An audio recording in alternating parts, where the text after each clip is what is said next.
Okay guys, moving on to number 6. It says the box plots show data about the number of years that farm workers have been employed at each of the 2 farms. Which statement is best supported, again, by the information in the box plots? So looking and comparing these different answers, we find that letter D is our correct answer. And it tells us that the first quartile of the data for farm Y is less than the first quartile of the data for farm X. The first quartile, again, it's always labeled wherever the box starts. So Q1 and Q1. Again, this one is at about 12 for farm Y, and it's at about 15 for farm X. So is 12 less than 15? Like, is that a true statement? Yes, it is. So D is our correct answer. Number 7, Coach Ellis surveyed a sample of students about their favorite sport. The circle graph below shows some of the percents to represent the results. 100 students chose football. So that's a number that they're giving us right away. Then it asks us how many students chose baseball as their favorite sport. So I know that football is 100 students. I don't know what the percent is. Every other section I know what the percent is, but I don't know how many students. So let me find out what percent is left over for football. I have 30 for swimming, 20 for baseball, 15 for volleyball, and 10 for tennis. If I add all those up, 3 plus 2 is 5, 5 plus 2 more is 7. There's 75% that's made up of these sections right here. So what's left over for football? 100 minus 75 is 25%. So this one, it's 25%, and that's equal to 100 people. So if 25% is equal to 100, now I have to find for baseball, which is 20%, how many people is it equal to? That's what I'm trying to figure out here. So I can try to either, again, I can try to figure out like a scale factor, like a ratio. The easiest way would be to say, okay, 100 divided by 25%. So 100 divided by 25 is equal to 4. So for every 1% that I have, it's equal to 4 students. So now what's 20 times 4? 20 times 4 is equal to 80. So letter D would be my correct answer. That 20% section is equal to 80 students. Okay, number 8. Derek surveyed all the students in the 7th grade about how many hours a week they spent studying. So if 28 students study for 26 or more hours, so 26 is right here. So this section right here, they're saying there's 28 students. Which statement below is not correct?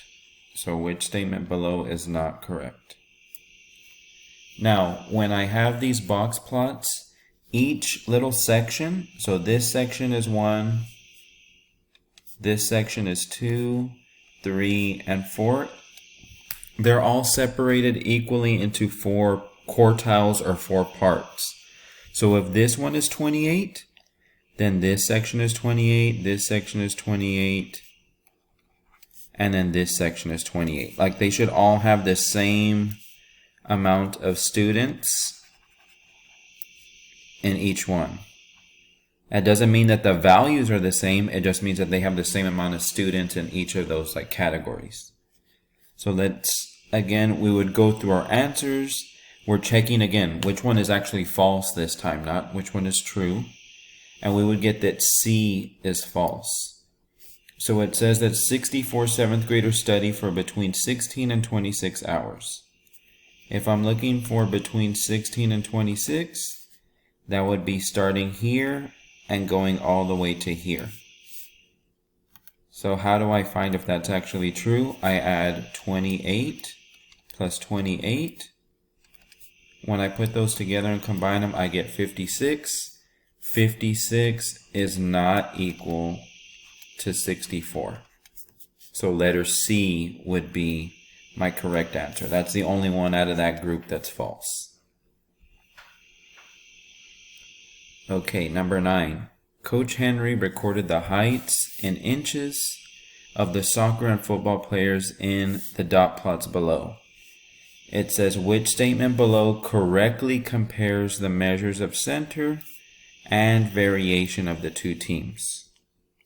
Remember, measures of center. So MOC, measures of center, is going to be like think about like our median, our mean, our average, things like that. That's what we're looking at for measures of center. When we're thinking about variation,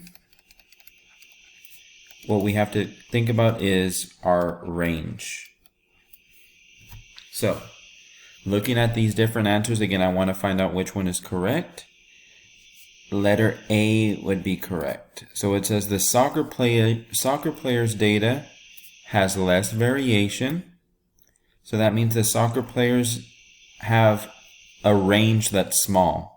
So what's the range for soccer? It's 70 minus 64, because it's the highest number minus the lowest number. That's equal to 6. What's the range for football? This is like maybe like 81 minus 59. 81 minus 59 is 22. So is 6 less than 22? Yes, that one checks out. And then it says that the soccer players has a greater measure of center. What does that mean? That means that like the median or the mean is going to be further or like a higher number than for football. So if I was looking at the median, it would be somewhere probably like in here, maybe around 67, 68.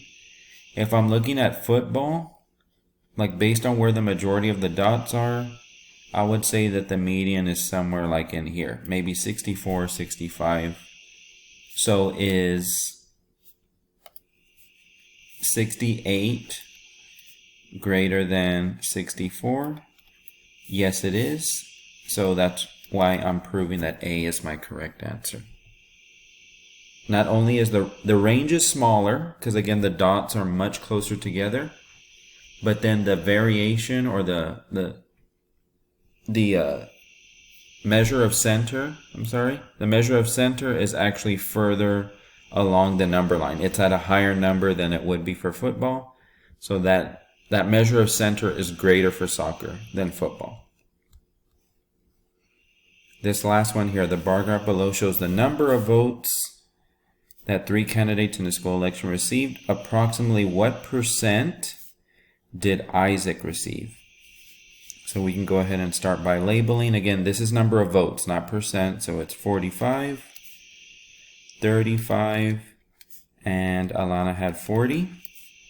Again, another good strategy for this one is to, again, combine them. 45 plus 35 plus 40. My total is 120 votes. Now I have to find out what percentage Isaac got. So I can do 35 divided by 120. And again, just figure out what decimal that would equal to. So it's 0.29 and then other remainder numbers left behind. But if I move that over 2 spaces to the right, I would get that that's equal to 29%. Letter D. And that does it for our review. Again, thank you for your time.